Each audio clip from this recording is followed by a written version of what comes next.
of the key community response team. Wow, look around. Isn't it amazing, the outpouring of support for the victims, their families, and our community? It's overwhelming and most appreciated. Thank you. Thank you.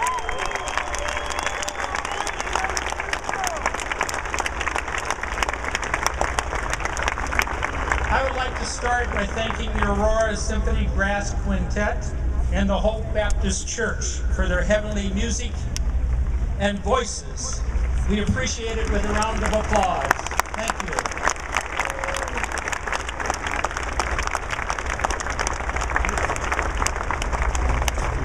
When I was asked to welcome you tonight for this prayer vigil, I was humbled and honored.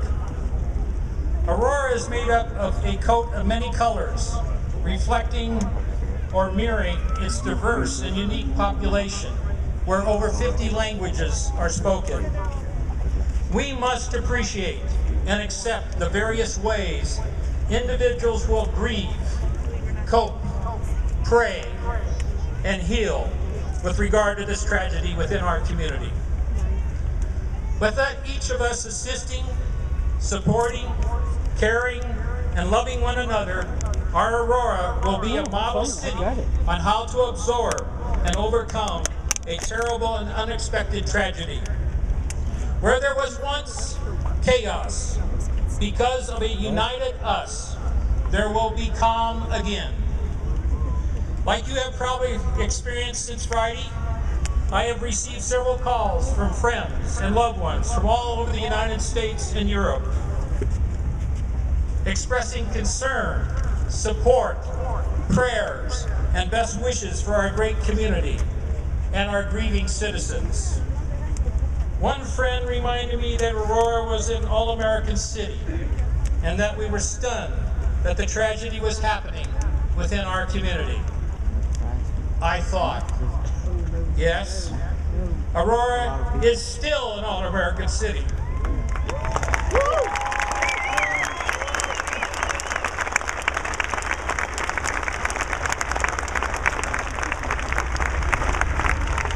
It is exhibited and portrayed by the willingness, the way the community has responded and has come together, not only in supporting the victims and their families, but the community as a whole. Your presence here tonight certainly expresses and exhibits the overwhelming and needed support for our community. Please turn to the person next to you and tell them thank you for their caring, their prayers, and their love. Let's take a few seconds and hug one another, please. Thank you. All right. That's what you tell me. Right there. Thank you. We all needed that. Presently, our nation and the whole world is hugging our beloved community of Aurora and our great state of Colorado. And we thank them. Most cities could not have responded like Aurora as to such a horrific tragedy. One would ask why? Because our city and state was proactive and has prepared themselves since Columbine for an unforeseen emergency or tragic events. With regard to this tragedy, prepared and timely support came to our city's aid from many agencies like the feds, the states, the countries, the counties, the surrounding municipalities, with willing effort and superb professionalism and cooperation. And we thank them.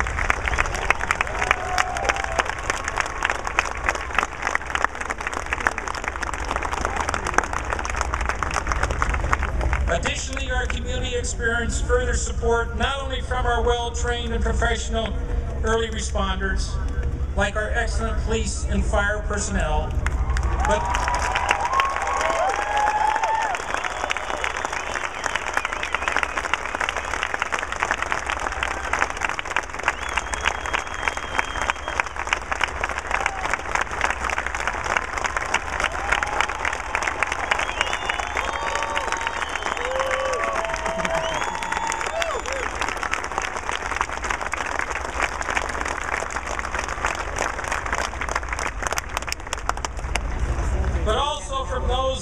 medical and mental health services.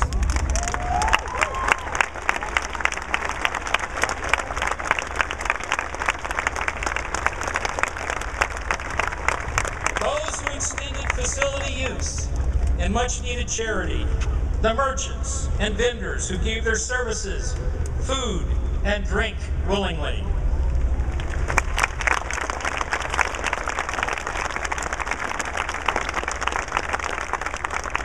Also, needed support was extended by our faith-based community and from many citizen volunteers. We, Aurora,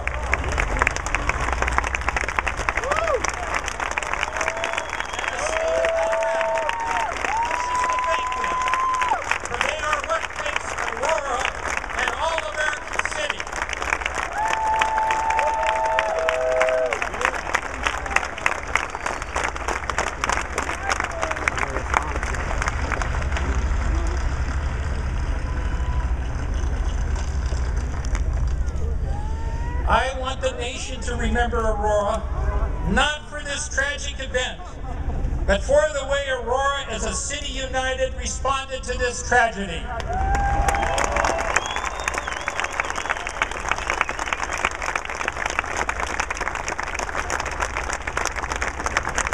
Our city will be stronger and greater because of our adversity, and our citizens in our city will survive, prevail, and prosper. Aurora's responded well because of its tremendous leadership by Chief Garcia, Mayor Hogan, and others.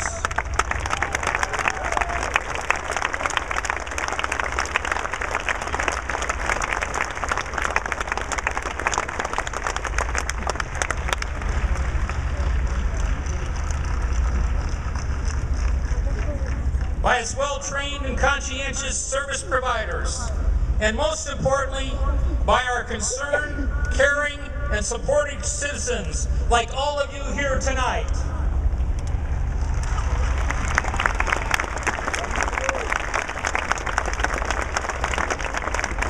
Aurora is and will always remain an all-American city.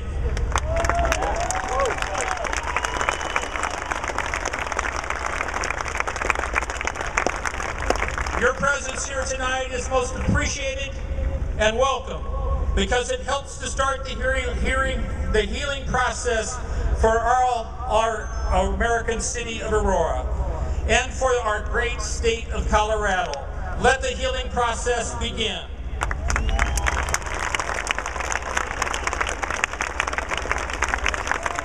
Our prayers are extended to all of those who have been directly or indirectly affected by this unforgivable tragedy.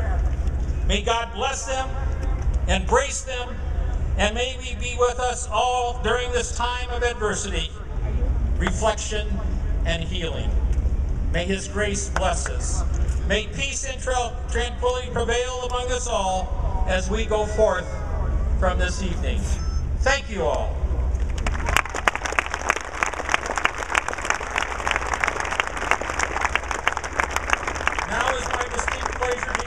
The Auxiliary Bishop, James Conley, for the invocation. Bishop.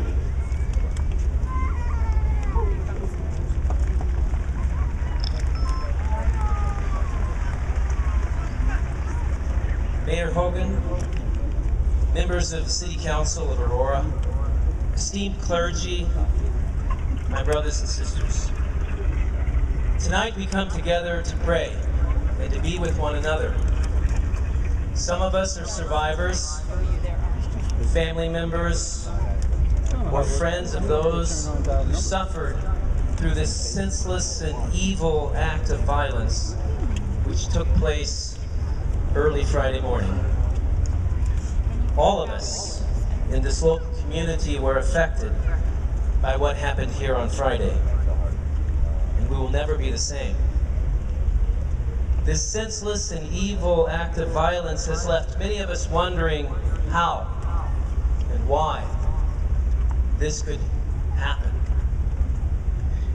These questions arise when the everyday securities and certainties of life, the trust we carry in our fellow human beings, that we can go safely to work each day, or go to school, or to the movies, are shaken.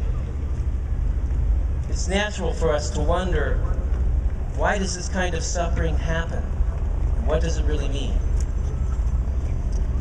We who gather this evening have come to seek answers.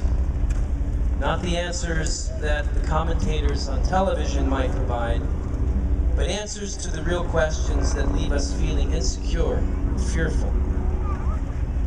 Brothers and sisters, let us place our questions, our fears, and our uncertainties tonight in the hands of our loving and merciful God.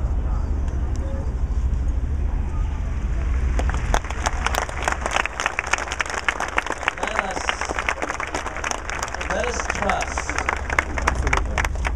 as difficult as that is, with our doubt and our fears, let us turn to Him. Let us ask Him for the hope that we need to see in the midst of this darkness a new day dawning here in our community of Aurora.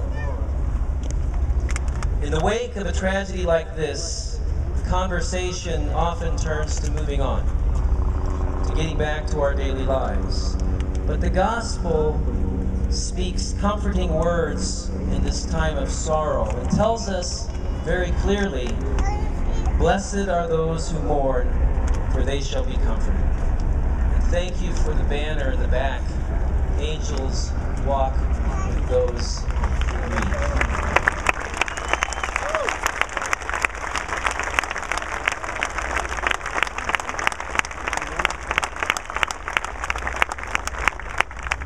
Let us mourn for those who have perished. Let us grieve with their loved ones who mourn their loss. Let us acknowledge the real evil which has wounded our community. In our mourning, our Lord, who is the great Comforter, is truly present to us. But we do not grieve like those who have no hope, my brothers and sisters. We grieve with the knowledge that neither life nor death can separate us from the love of God. His abundant love is our consolation.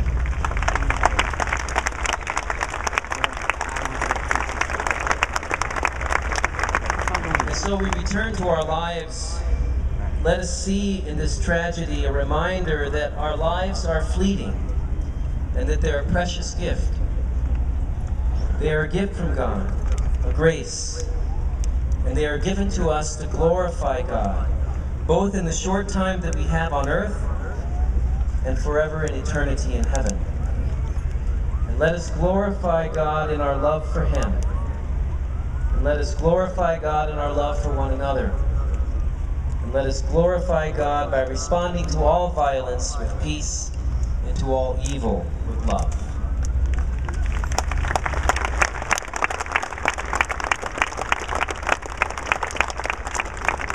So now let us bow our heads in prayer.